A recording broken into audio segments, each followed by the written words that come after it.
Hello everybody, welcome back to my channel Educational Panacea. My name is Bhanu Pratap. So guys, आज जो मैं podcast आपके लिए लेके आया हूँ that is about the reading habits. और जिन लोगों ने मेरे चैनल को अभी तक सब्सक्राइब नहीं किया गाइस, प्लीज़ मेरे चैनल को सब्सक्राइब कर लीजिए और जो बेल आइकन है वो प्रेस कर दीजिए ताकि आपको रेगुलर नोटिफिकेशंस मिलते रहे। उसके बाद मेरे चैनल पे आपको लॉ की बहुत सारे कंटेंट मिल जाएगा, जैसे लेबर लॉज का आपको complete entire coverage of the law मिल जाएगा, जिसके अंदर मैंने 12 कंप्लीट कानूनों को कवर किया, जैसे factories act, industrial dispute, industrial standing order, ESI, employees compensation, code on wages 2019। तो आपको बस करना है कि मेरे चैनल के लोगो पे क्लिक करें, वहां से आपको टॉप पे प्लेलिस्ट का ऑप्शन मिलेगा जहां से आपको सारी प्लेलिस्ट दिख जाएगी, लेबर लॉज की हो, चाहे कंपनी लॉ की हो, चाहे आपकी सीआरपीसी की हो, और या फिर आप मेरे चैनल के डिस्क्रिप्शन में चेकआउट कर सकते हैं, यहां से आपको सारी लिंक मिल जाएगी। तो आज का जो टॉपिक है हमारा रीडिंग हैबिट्स, ये डिफरेंट जॉनर्स ऑफ स्टूडेंट्स के लिए काफ़ी रेलिवेंट है, चाहे वो CA, CS, LLB, MBA, BCom, whatever the course they are preparing for, even for the competitive exams of the government services, जैसे यूपीएससी, एसएससी के लिए प्रिपरेशन कर रहे हैं या बैंक पीओ की तैयारी कर रहे हैं। तो रीडिंग हैबिट्स का आप लोगों की एकेडमिक लाइफ पे, आपके स्टडी के स्ट्रक्चर पे बहुत बड़ा इम्पैक्ट है, बहुत बड़ा सिग्निफिकेंस है। देखिए, हमने शुरू से कहावत सुनी है कि books are the best friend, किताबें बहुत बढ़िया दोस्त होती हैं, जब कोई काम नहीं आता किताबें काम आ जाती हैं। But with the advent of the new technology and with the changing times, चीज़ें थोड़ी बदली हैं। जैसे कि मैं आपको एक एग्जांपल देता हूँ, अगर आप आज से 20-25 ईयर्स पीछे जाते हैं तो वहाँ पे उस टाइम पे आपके पास इंटरनेट की फैसिलिटी नहीं हुआ करती थी।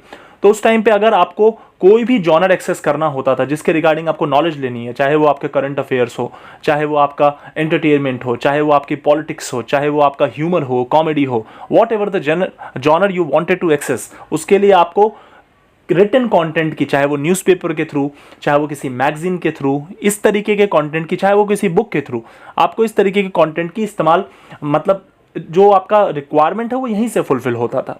मगर आज के टाइम में इंटरनेट के आने के बाद हम वो कंटेंट, काफ़ी सारा कंटेंट जो कंज्यूम करते हैं, हम वो वीडियो फॉर्म में करते हैं।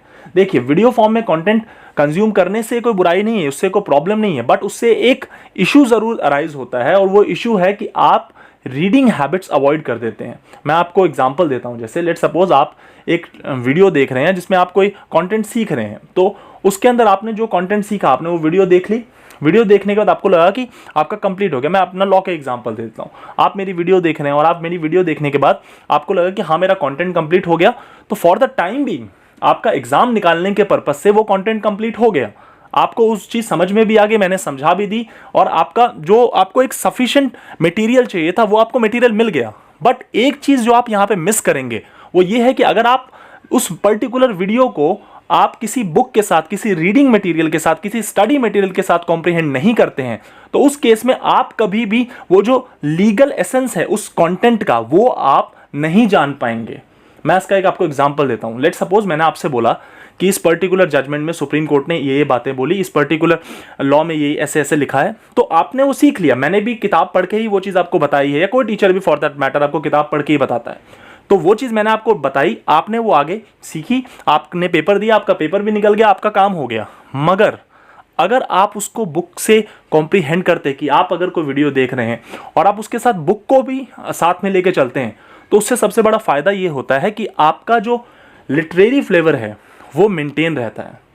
आप जो पढ़ते हैं तो वो पढ़ने से आपको सबसे बड़ा एडवांटेज क्या मिलता है कि आप राइटिंग कैसे करी जाती है, कैसे क्योंकि अलग अलग ऑथर डिफरेंट तरीके से लिखता है, किस तरीके से राइटिंग को डेवलप करी जाती है, सेंटेंस फॉर्मेशन कैसा है, लिखते वक्त क्या क्या इंपॉर्टेंट वर्ड्स का इस्तेमाल किया गया है, कई सारी चीज़ों का हमें कॉम्प्रिहेंसिव बेनिफिट होता है। जैसे कि मैं वोकैबुलरी पे ही स्पेसिफिकली पॉइंट करूं, जिन लोगों की न्यूज़पेपर रीडिंग हैबिट्स हैं, तो उन लोगों को सबसे बड़ा एडवांटेज क्या होता है कि वो एक नई वोकैबुलरी सीखते हैं, हर दिन एक नया, कम से कम 5 से 7 नए शब्द सीखते हैं। भले ही उनको याद ना रहे, भले ही उनको दिन के सिर्फ 2 शब्द ही याद रह जाए लास्ट में, मगर वो नई चीज़ें सीखते हैं। और जब वो नई चीज़ें सीखते हैं तो उस केस में उनकी जो ओवरऑल डेवलपमेंट है, इंटेलेक्चुअल डेवलपमेंट है, वो ज़्यादा बेटर होती है। वो काम वो ये भी कर सकते हैं कि वो वीडियो देख ली न्यूज़पेपर की, उन्होंने कंटेंट पढ़ लिया, न्यूज़ कंज्यूम कर ली, जो भी उसके अंदर इंपॉर्टेंट स्टफ था जो उनके एग्जाम पॉइंट ऑफ व्यू से था वो उन्होंने कंज्यूम कर लिया। अब यहाँ पे एक बहुत इंपॉर्टेंट इशू अराइज होता है कि आप वो उस कॉन्टेंट को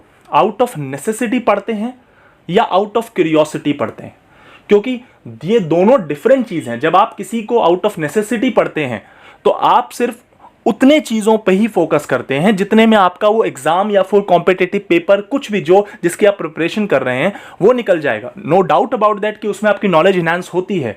मगर जब आप किसी को आउट ऑफ क्यूरियोसिटी पढ़ते हैं तो आउट ऑफ क्यूरियोसिटी पढ़ने में उसमें सबसे बड़ा जो आपका एडवांटेज मिलता है वो ये होता है कि आपको और नई चीज़ें जानने का मन करता है, उससे रिलेटेड मटेरियल्स को और एक्सप्लोर करने का मन करता है।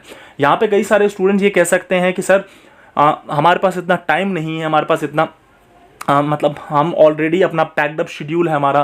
तो उस केस में आप ये ज़रूर कर सकते हैं कि कुछ मटेरियल आपको अलग से रीडिंग का करना ही चाहिए apart from your syllabus. Because अगर आप सिर्फ सिलेबस का कंटेंट पढ़ते हैं उससे ये ज़रूर होगा कि आप अपने सिलेबस में महारथी हो जाएंगे, आप अपने सिलेबस में जो आपको कंटेंट, आपको पेपर निकालना है आपका पेपर निकल जाएगा, सब कुछ चीज़ें ठीक हो जाएंगी। मगर लॉन्गर टर्म में रीडिंग हैबिट्स का नहीं होना, इससे आपको प्रॉब्लम क्या होगी कि कल को आप किसी जॉब में जाते हैं तो जॉब में जो आपको असाइनमेंट्स आएंगे, मान लो आपको आपका रिटन वर्क, डॉक्यूमेंटेशन वर्क ज़्यादा होता है, तो उस केस में आपके अंदर वो पेशेंस नहीं रहेगी उस चीज़ को पढ़ने की, क्योंकि आपने मैक्सिमम चीज़ें कंज्यूम करी। कैसे? आपने वीडियो देख के कंज्यूम करा। तो जब आप किसी चीज़ को सिर्फ और सिर्फ वीडियो देख के कंज्यूम करने की कोशिश करते हैं तो उसमें यह होता है कि आपके दिमाग में एक डिपेंडेबिलिटी आ जाती है।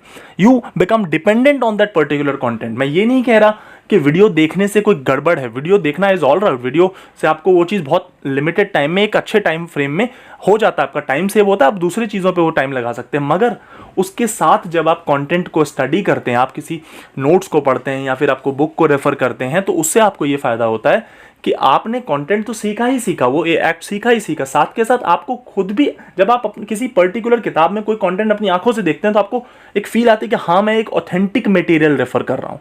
और वो जो फीलिंग ऑफ ऑथेंटिसिटी है दैट इज़ वेरी इंपॉर्टेंट, क्योंकि लॉन्गर रन में जब आप कई बार, क्योंकि आपके पास जो नॉलेज है वो ज़रूरी नहीं है कि आज मैंने कोई नॉलेज सीखी तो उसका एप्लीकेशन आज ही हो जाना है। हो सकता है कि आज जो मैंने नॉलेज सीखी है उसका 4 साल बाद किसी एक पर्टिकुलर पॉइंट ऑफ टाइम पे एप्लीकेशन हो।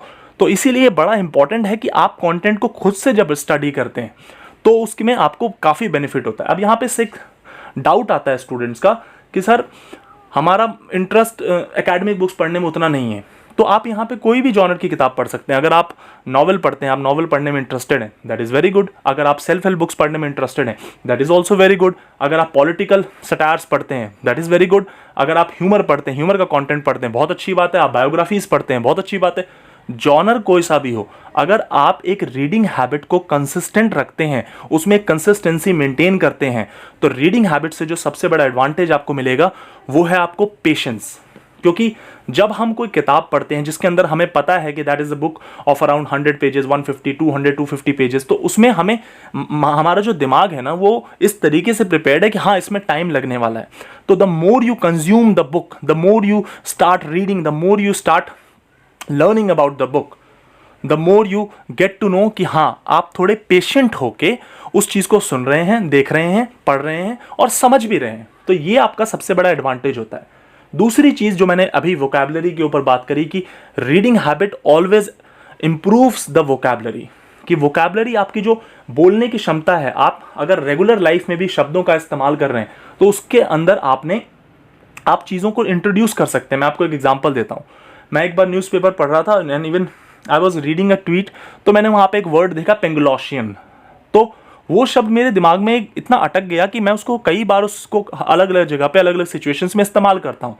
तो उससे क्या फ़ायदा हुआ कि मैंने वो वर्ड सीख लिया, लेकिन अगर मान लीजिए मैं वही न्यूज़पेपर पढ़ता और मैं एडिटोरियल के सिर्फ वीडियो देख के उसको छोड़ देता, तो उससे ये होता कि कंटेंट मैं लर्न कर लेता, नो डाउट अबाउट दैट। लेकिन कंटेंट लर्न करने के साथ जो उसका लिटरेरी फ्लेवर है, जो हर पर्टिकुलर ऑथर का, राइटर का, हर ब्लॉगर का अपना एक लिटरेरी फ्लेवर होता है, वो चीज़ मुझे नहीं मिल पाती।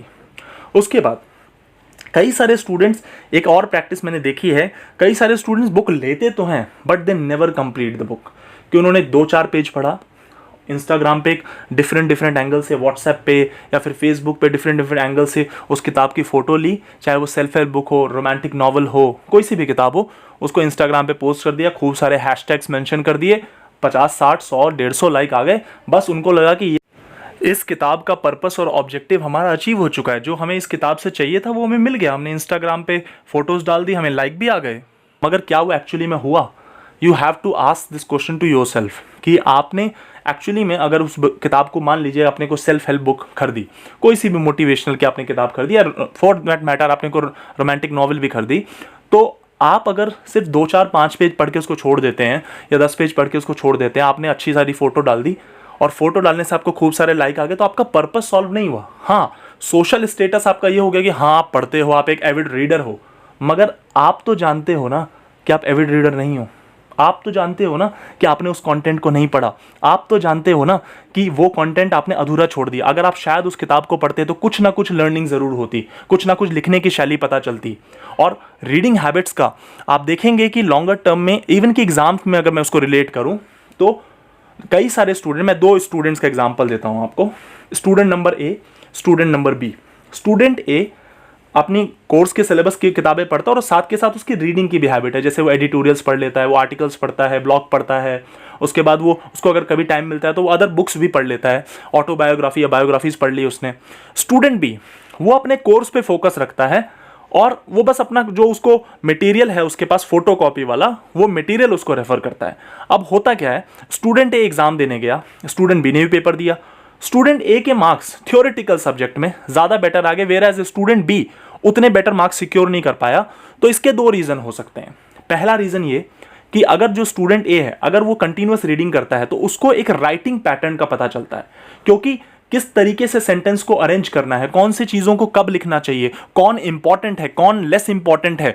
जब आप एक्सेसिव रीडिंग में आते हैं, जब आप इस रीडिंग हैबिट में आते हैं, तो ये चीज़ बाइफरकेट करना आपके लिए बहुत आसान हो जाता है और ये चीज़ आप इजीली बाइफरकेट कर पाते हैं। अच्छा, इस सेंटेंस को इस तरीके से लिखना है। तो सेम कंटेंट अगर 2 लोग पढ़ रहे हैं जिसमें एक के पास रीडिंग हैबिट उतनी अच्छी नहीं और वो सेंटेंस को अच्छे से फ्रेम करना भी नहीं जानता, तो उस केस में वो थोड़ा डिसएडवांटेजियस पोजीशन पे होगा। भले ही वो सेम बुक पढ़ रहा है, भले ही शायद उसका सेम इंटेलेक्ट है, भले ही वो सेम मटेरियल रेफर कर रहा है, बट स्टिल वो कहीं ना कहीं पीछे रह जाएगा। The only reason is that कि रीडिंग हैबिट से आपके राइटिंग पैटर्न पे भी बहुत असर पड़ता है। अगर आप रीडिंग के साथ राइटिंग को रेगुलर राइटिंग करते हैं तब तो वो परफेक्ट कॉम्बिनेशन है उसका, तो फिर वो बहुत अच्छी बात हो जाती है। मगर अगर आप सिर्फ रीडिंग भी करते हैं कंटिन्यूअसली तो उससे आपको एक सेंस ऑफ मैच्योरिटी आती है कि कौन सा सेंटेंस अच्छे से लिखा हुआ है, कौन सा अच्छे से नहीं लिखा, क्योंकि आप डिफरेंट राइटर्स के थ्रू जा चुके हैं, आप डिफरेंट राइटर्स के पैटर्न को जान चुके हैं। मैं आपको एक एग्जांपल देता हूं। मान लीजिए एक फेमस नॉवेलिस्ट है, उसने एक किताब लिखी, और एक दूसरा फेमस नॉवेलिस्ट है, उसने भी एक किताब लिखी। तो दोनों के राइटिंग के तरीके में अलग फर्क होगा, दोनों के वोकैबुलरीज यूज में फर्क होगा, दोनों के सेंटेंस अरेंजमेंट में फर्क होगा। तो उससे आपको, जब आप उसको रीड करते हैं, अगर आपने मान लीजिए उस किताब को किसी से सुन लिया, थोड़ी समरी पढ़ ली, तो शायद आपका उतना पर्पस सर्व नहीं होगा। लेकिन अगर आप उसको एक्चुअली में रीड करते हैं, भले आपने उसको 1 हफ्ता लगाया, मगर उससे ये फायदा आपको होगा कि आपको समझ में आएगी कि हाँ ये चीज़ रेलिवेंट है, ये चीज़ नहीं रेलिवेंट है, और आप उसको अपनी एक्चुअल एकेडमिक लाइफ में भी अप्लाई कर सकते हैं। मैं आपको यहाँ पे एक अपना रियल लाइफ एक इंसिडेंट आपके साथ शेयर करता हूँ। सी, जब मैं LLB में स्टार्टिंग में इनरोल हुआ तो फॉर द फर्स्ट ईयर जैसे नॉर्मल बच्चे पढ़ते थे यार, नोट्स ले लिया, फोटोकॉपी करा लिया, ये वाला इस वाली किताब से 10 पेज ले लिया, दूसरी वाली किताब से 10 पेज ले लिया, किसी से दोस्त से फोटोकॉपी ले ली, थोड़े गूगल पे देख लिया, थोड़ा विकीपीडिया कर लिया। इस तरीके से स्टार्टिंग में फर्स्ट सेमेस्टर सेकेंड सेमेस्टर तक मैंने थोड़ी बहुत पढ़ाई करी। तो उसके बाद at the time my father always used to ask me कि कौन सी किताब लेनी है, कौन सा बुक मटेरियल रेफर करना है, कोई कमेंट्री बुक है तो बताओ। जैसे मान लीजिए जूरिस्प्रूडेंस की किताब है तो इसमें 1 ऑथर की नहीं 2 ऑथर की ले लो, 3 ऑथर की किताब ले लो। IPC है तो for that matter Ratanlal Dhirajlal ले लो, KD गौर भी ले लो, CRPC है तो केलकर ले लो, सरकार ले लो। तो अलग अलग ऑथर्स की किताब रेफर करने के लिए आई वॉज ऑलवेज एडवाइज्ड।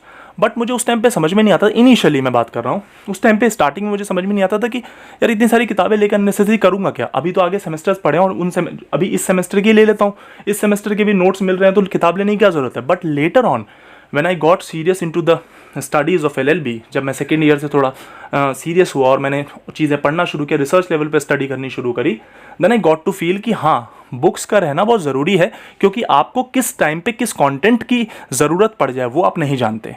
हो सकता है कि एक 2000 पेज की बुक है, हो सकता है कि एक 2500, 1000, 1500 पेज की किताब है और आपको उसमें से सिर्फ 150 पेज पढ़ने को ही मिले हैं। लेकिन आपको ये तो पता होता है कि ये किताब आपके पास अवेलेबल है, ये किताब आपके पास एक्सेसिबल है। अगर मान लीजिए कल को आपको किसी एक इंपॉर्टेंट रेफरेंस की ज़रूरत पड़ती है तो वो चीज़, वो किताब आपको अवेल करा के दे सकती है। वो चीज़, वो मटेरियल आप जब खुद से अपनी आंखों से उसको पढ़ते हैं तो आपको एक ट्रस्ट आता है, सेंस ऑफ ट्रस्ट आता है। यहाँ पे बच्चे ये भी आर्ग्यू कर सकते हैं, काउंटर दे सकते हैं कि सर सबके लिए ज़रूरी थोड़ी है कि हम इतनी सारी किताबों का भंडार अपने घर में रखें, अपनी लाइब्रेरी बनाएं। सबके लिए नेसेसरी नहीं है। I totally agree with that point. ये पर्सन टू पर्सन डिफर करता है। तो यहाँ पे आप एटलीस्ट ये तो कर सकते हैं कि आप गूगल रेफर करें, यहाँ पे आप एटलीस्ट ये तो रेफर कर सकते हैं कि आप इंटरनेट में इतना सारा जो मटेरियल है, जो फ्रीली एक्सेसिबल रिसोर्स है, आप उसको पढ़ने की कोशिश करें, क्योंकि आपके पास इंटरनेट पे भी कम मटेरियल अवेलेबल नहीं है। अगर मैं अपने फील्ड से बात करूँ, जजमेंट्स की बात करूँ, तो जजमेंट देखिए, कई स्टूडेंट्स क्या करते हैं कि जजमेंट देखा, अच्छा एक नाम लिखा, गूगल पे गए, टॉप सर्च रिजल्ट में टॉप 5 में जो भी सर्च समरी में आ रहा था उसको एक बार पढ़ लिया, हाँ आइडिया लग गया, अच्छा ठीक है, आधी पेज की पढ़ ली। अगर वो थोड़ी सी एफर्ट डालें, थोड़ा सा, ज़्यादा भी नहीं, तो वो उसी जजमेंट को सुप्रीम कोर्ट की वेबसाइट पे जाके, जजमेंट की डेट होती है वहां से सर्च कर सकते हैं, जजमेंट की डेट से सर्च कर लें आराम से, वहां से उनको जजमेंट मिल जाती है। अगर उनको लगता है कि जजमेंट बहुत लंबी है, लेट सपोज कि 70 80 50 90 पेज की जजमेंट है, तो उस केस में ठीक है, they can refer for the summary. अगर उनके पास टाइम है तो वो भी पढ़ सकते हैं, बट अगर नहीं टाइम है तो ठीक है, they can refer for the summary, और उन्होंने को वेबसाइट रेफर कर ली, वहां से समरी पढ़ लिया, हो गया काम, ठीक है, लॉ हमने समझ में आ गया, इशू एंड द लॉ हमें क्लियर हो गया। मगर अगर वो जजमेंट 5 पेज की, अगर वो जजमेंट 6 पेज की, अगर वो judgement 10 page, 12 page, 14 page, 18 page, 20 page की है, तो दैट कैन बी रेड, उसको आप पढ़ सकते हैं। अगर आपके पास थोड़ा सा भी टाइम है तो आपको 15 पेज पढ़ने में बहुत ज़्यादा लगेगा तो 1 घंटा लगेगा। अगर आप अच्छे से पढ़ रहे हैं तो आप 1 घंटा सवा घंटे में वो कंटेंट खत्म कर सकते हैं। बट अगर आपकी रीडिंग एपेटाइट वैसी नहीं है, अगर आपकी अपनी रीडिंग हैबिट ही वैसी नहीं है, तो उस केस में वो 15 पेज पढ़ना भी आपके लिए बहुत भारी हो जाएगा। आपको लगेगा कौन पढ़ेगा यार, ये आधे पेज की समरी देखो, काम हो गया, बस हो गया। क्योंकि अगर आप एक्चुअली में उस जजमेंट को पढ़ते हैं, ओरिजिनल टेक्स्ट पढ़ते हैं, तो सबसे पहली फील आपको आती है one of the most authentic material, कि आप उसको सुप्रीम कोर्ट की वेबसाइट से डाउनलोड करके लाए हैं, तो वो जजमेंट, उससे ज़्यादा ऑथेंटिक मटेरियल तो आपको भारत में नहीं मिलेगा, पहली चीज़। दूसरी बात, आप जब उस जजमेंट को पढ़ते हैं तो आप डिफरेंट जजेस का ओपिनियन पढ़ते हैं, जो उसमें ऑब्जर्वेशंस, जो लॉ लेट डाउन होता है, उसमें कई सारे केसेस की रेफरेंस उन्होंने दी होती है, आप उसको भी स्टडी करते हैं, तो वहां पे जो लिखने का स्टाइल है वो आपको पता चलता है। और जब आप अपने पेपर में, आप भले ही एलएलबी का एग्जाम दे रहे हैं, आप जुडिशरी का मेंस लिख रहे हैं, तो वो जो राइटिंग स्टाइल है ना, वो आपको बहुत मदद करती है। तीसरी सबसे इंपॉर्टेंट चीज, मैं जजमेंट स्पेसिफिक बात कर रहा हूं, कि फर्ज करिए आपको कुछ जजमेंट्स में जजेस के नाम याद रह गए, तो आप स्पेसिफिकली अगर वो ऑब्जर्वेशन नाम के साथ मेंशन करते हैं तो वो बहुत ही ज्यादा सटीक और प्रिसाइज लगता है आपके आंसर राइटिंग में। तो रीडिंग का आपके लाइफ पे बहुत इंपॉर्टेंट इंपैक्ट है। अगर आप रेगुलर रीडिंग की हैबिट में हैं तो आपको लॉन्ग टर्म में बहुत बेनिफिट होगा, क्योंकि आपके अंदर इतना पेशेंस होगा कि अगर आपके पास बड़े बड़े डॉक्यूमेंट्स भी आते हैं पढ़ने के लिए, उनको अच्छे से एनालाइज करने के लिए, तो आप इस चीज़ से नहीं घबराएंगे कि यार मैं 5 7 पेज 10 पेज पढ़ने का तो मेरे को परेशानी शुरू हो जाती है, ऐसी फीलिंग आपके अंदर नहीं आएगी। दूसरी चीज़ कि अगर आपको किताब लेते हैं, भले ही वो 50 पेज की है, 100 पेज की, 150 पेज की है, तो किताब को किताब जितनी रिस्पेक्ट देना बहुत ज़रूरी होता है। आई मीन टू से कि कम से कम उसको 70%, 60 to 70% तो कंप्लीट कीजिए। अगर आप 100% नहीं कर पा रहे हैं कंप्लीट, तो 60 to 70% कंप्लीट उसको आप ज़रूर कीजिए। अगर आप उसको सिर्फ 10% या 5% कंप्लीट करते हैं, तो उस केस में समवेयर डाउन वो किताब को भी आपने जस्टिफाई नहीं किया, बट ठीक है, आपके बुक शेल्फ में पड़ी है, सजी हुई है, बस अच्छी लग रही है। तो रीडिंग हैबिट आप अगर अभी डेवलप करते हैं, जैसे 18 to 22, 20, 21, 22, इस एज में जब डेवलप करते हैं, तो ये बहुत लॉन्गर टाइम तक आपके साथ रहती है। अगली बात, कई सारे स्टूडेंट्स के साथ एक प्रॉब्लम है कि अगर वो कॉम्पिटिटिव एग्जाम की तैयारी नहीं कर रहे हैं, तो वो करंट अफेयर्स का जो कंटेंट है, जो हम न्यूज़पेपर से गेन कर सकते हैं, I am specifically talking about the editorials, उसको रेफर नहीं करते हैं। And that is where the problem starts, कि आप उसको रेफर नहीं करते, आप उसको स्टडी नहीं करते हो, और उसके बाद आप एक्सपेक्ट भी करते हो कि आपके पास एक ओपिनियन होगा। कैसे होगा ओपिनियन? आपने उस पर्टिकुलर टॉपिक की depth analysis, pros con, advantage disadvantage दोनों तरफ, मतलब डिफरेंट ऑथर्स का पढ़िए। इट इज नॉट नेसेसरी कि आप किसी एक ऑथर पे, एक राइटर पे ही स्टिक हैं जो एडिटोरियल लिख रहा है, एक कॉलमिस्ट पे स्टिक हैं, नहीं, ऐसा नहीं है। आप डिफरेंट ऑथर्स के ओपिनियन पढ़िए, आप डिफरेंट कॉलमिस्ट के ओपिनियन पढ़िए, मगर पढ़िए, क्योंकि it is not the fact कि अगर आप यूपीएससी की तैयारी करें तो ही आप एडिटोरियल पढ़ें। It is not the fact कि अगर आप एसएससी की, बैंक की तैयारी करें तो ही आपको न्यूज़पेपर पढ़ना है। It is not the fact कि अगर आप जुडिशरी की प्रिपरेशन कर रहे हैं तो आपको करंट अफेयर्स के लिए इस्तेमाल होगा न्यूज़पेपर, तो ही आपको पढ़ना है। आप एडिटोरियल का जो पोर्शन है वो वैसे भी पढ़ सकते हैं, चाहे आप वेबसाइट से पढ़ लीजिए, ऑनलाइन पढ़ लीजिए, या फिर आप न्यूज़पेपर लेके पढ़ लीजिए। बट आपको वो चीज़, अगर आपको इतना रीडिंग एपेटाइट स्टार्टिंग में नहीं है, तो आप ज़रूर एक पैराग्राफ, मतलब एक आपका जो कॉलम है वो ज़रूर पढ़िए। उससे ये होगा कि आपको थोड़ा लिटरेरी टच रहेगा, लिटरेरी एसेंस आपकी बरकरार रहेगी। अब उसमें कई सारे स्टूडेंट्स ये बोलते हैं कि सर समझ में नहीं आता, कॉन्टेक्स्ट पता नहीं क्या क्या लिख देते हैं कॉलमिस्ट। तो समझ में आपको कैसे आएगा? अगर आप एक बार पढ़ेंगे और आपको फ्रस्ट्रेशन हो जाएगी, तो वो चीज़ आपको वैसे ही समझ में नहीं आएगी।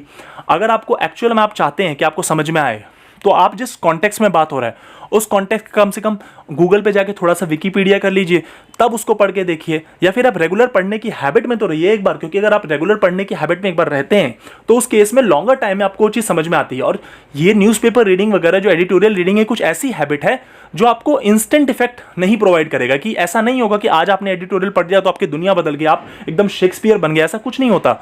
अगर आप लॉन्गर टर्म में जब उसको पढ़ते हैं तो आपकी एक हैबिट डेवलप होती है और आपको खुद ही फील होता है कि जब आप किसी टॉपिक पे डिस्कस कर रहे हैं तो आपके पास पॉइंट्स हैं। सबसे इंपॉर्टेंट चीज़ कि कल को आपका किसी से डिबेट हो जाती है, कल को आपके किसी से डिस्कशन हो जाती है तो आप पॉइंटलेस नहीं है, आप व्हाट्सएप फॉरवर्ड पे डिपेंड नहीं करते हैं कि अच्छा कहीं से पॉइंट आएगा तो मैं भी दे दूंगा। वहां पे आपके पास उसके प्रॉस और कॉन्स दोनों के पॉइंट है, आपके डिसएडवांटेज एडवांटेज दोनों के पॉइंट है। तो आपके पास you have a debatable content, आपके पास एक ऐसा कंटेंट है जिस on the basis of which you can debate, on the basis of which you can argue. तो वो चीज आपको एक फीलिंग ऑफ सेटिस्फैक्शन देगी जब आप उसको कंटेंट को रीड करेंगे। अब बात आती है कि क्या हमेशा ये जरूरी है कि एक ही जॉनर को पढ़ें? क्या हमेशा ये जरूरी है कि नहीं मुझे न्यूज़ और पॉलिटिक्स जानना जरूरी है? No, reading habit can be of anything. मैं आपको इसका एक एग्जांपल देता हूं कि 90s के टाइम में बच्चे कॉमिक्स पढ़ते थे, जैसे चाचा चौधरी पढ़ ली, टिंकल डाइजेस्ट पढ़ ली उन्होंने, तो अलग अलग मैगजीन्स आती थी, बच्चों की कॉमिक्स आती थी, तो वो बहुत ज़्यादा मार्केट ट्रेंड में रहती थी। तो उस टाइम पे वो बहुत एडिक्टिव हुआ करती थी। जो 3rd क्लास में, 4th क्लास में, 1st क्लास 2nd क्लास के बच्चे होते हैं जो उसमें पढ़ते हैं, उनके लिए बड़ी एडिक्टिव किताब थी और मतलब रंग बिरंगी पिक्चरें होती थी, तो उसमें अच्छा लगता था पढ़ने में। लेकिन उसका कुछ एडवांटेज भी था। एडवांटेज ये था कि उस टेंडर एज में बच्चों की एक रीडिंग हैबिट होती थी कि एक पर्टिकुलर टॉपिक है उस पर वो रीड कर रहे हैं, तो लॉन्गर टर्म में ये छोटी छोटी चीजें एड अप हो जाती हैं जो कहीं ना कहीं आपके आईक्यू के डेवलपमेंट में बहुत मदद करती हैं। और जब आप ना किसी दूसरे को देखते हैं, यार ये बंदा इतनी अच्छी बात कैसे कर लेता है, यार इस बंदे को इतना आइडिया कैसे है, यार वो कोई जादूगर नहीं है, वो कोई मैजिशियन नहीं है। अगर वो बंदे के पास कोई आइडिया है, अगर वो किसी कंटेंट पे बोल रहा है, अगर वो किसी टॉपिक पे आपके साथ आर्गुमेंट कर रहा है, तो वो he is not a magician, he is not God. वो बंदा कहीं से कंटेंट पढ़ा है, उसने स्टडी किया है, उसने कंटेंट पे काम किया है, तो उसके पास ओपिनियन आया है। तो ये आपके रीडिंग हैबिट्स के फायदे हैं। अब जो नया मॉडर्न टाइम्स है वहाँ पे वीडियोस का बहुत ज़्यादा जोर है। वीडियोस आप देखिए, ज़रूर देखिए, क्योंकि वीडियोस से आपको सबसे बड़ा एडवांटेज ये होता है कि आप 1 घंटे का कंटेंट मतलब 15 मिनट 20 मिनट में रैप अप कर सकते हैं। मगर मैं हमेशा एक चीज़ बोलता हूँ कि आप उसको कॉम्प्रिहेंड करिए, आप उसको एसोसिएट करिए किससे? रीडिंग मटेरियल से भी, जिससे आपको एक आइडिया लगे कि हाँ मैं जो पढ़ रहा हूँ वो बहुत ठोस मटेरियल है। इसीलिए आपके लिए रीडिंग हैबिट की बहुत सिग्निफिकेंस है। चाहे किसी भी स्ट्रीम के आप स्टूडेंट हो, चाहे आप CA, CS, LLB, BCom, MBA कहीं के भी स्टूडेंट्स। और जैसा कि मैं लॉ का टीचर हूं तो मैं लॉ पे स्पेसिफिक बात करूं तो लॉ में तो रीडिंग हैबिट्स का होना बहुत ज़्यादा ज़रूरी है, क्योंकि CA, CS में I have seen a lot of students जो लॉ के सब्जेक्ट में फेल होते हैं। CS में स्पेसिफिकली लॉ के बहुत सारे सब्जेक्ट्स, इवन CA के अंदर भी जब आपका कॉर्पोरेट लॉ है तो उसमें बहुत सारे बच्चे फेल होते हैं। इवन फाउंडेशन लेवल पे भी लॉ में बहुत सारे स्टूडेंट्स फेल होते हैं। तो लॉ में फेल होने का जो मेजर रीज़न ये है कि आप राइटिंग करना नहीं जानते, because you are not in the reading habit, आपको उतनी रीडिंग हैबिट है नहीं, तो आप जो किताब का कंटेंट है उसको कंज्यूम नहीं कर पाते। You need someone to dictate, you need someone to teach. तो जब तक आप किताब का कंटेंट खुद से कंज्यूम करना नहीं सीखेंगे तब तक आप सेल्फ स्टडी भी आपको बड़ी प्रॉब्लम हो जाएगी आपको। क्योंकि सेल्फ स्टडी क्या है? Self study is like sitting with your books, studying, taking a deeper analysis, taking a deeper insight. तो self study is successful only when you have a particular reading habit, and without the particular reading habit you cannot have a successful self study session. तो इसीलिए भी reading habits आपके लिए बहुत important है। तो आज का पॉडकास्ट मैं यहीं पे खत्म कर रहा हूं। आई होप आपको मेरी ये वीडियो पसंद आई होगी, तो प्लीज इसे लाइक शेयर सब्सक्राइब करिए and see how ironical it is कि मैं आपको बुक्स की रीडिंग हैबिट के बारे में बता रहा हूं एक वीडियो में। So this happens. I always say कि आप वीडियो देखिए, मगर वीडियो के साथ आप रीडिंग मटेरियल्स को ज़रूर कॉम्प्रिहेंड करिए, जिससे आपको एक फीलिंग ऑफ ऑथेंटिसिटी आती है और आपको खुद में एक विश्वास जगता है कि हाँ मैंने इसको पढ़ा है, सुना तो है ही वीडियो में बट मैंने इसको खुद भी पढ़ा है। Thank you so much guys for giving your precious time to me. Thank you very much.